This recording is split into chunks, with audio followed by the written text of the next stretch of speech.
بسم اللہ الرحمن الرحیم۔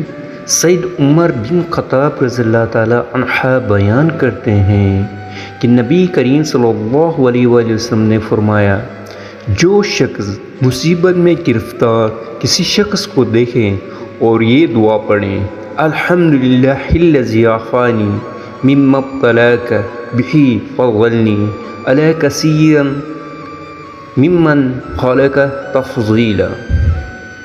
ہر قسم کی تعریف اس اللہ کے لیے ہے جس نے مجھے اس چیز سے عافیت دی جس میں تجھے مبتلا کیا، اور مجھے اپنی مخلوق میں سے بہت سو پر فضیلت عطا فرمائی ہے۔